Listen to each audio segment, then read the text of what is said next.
Mincham Aviation was founded in 1996. The company's just over 21 years old.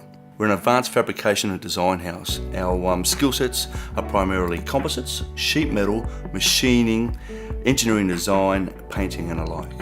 We've got a lot of export experience, we're defence ready, we've got a lot of experience of ITAR, security clearances and alike.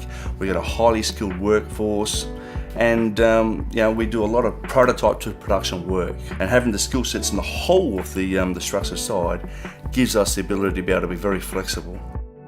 We're here to build partnerships and alliances with our clients and also our suppliers to achieve the strategic intent of providing the men and women at the front line in defence with the best kit possible.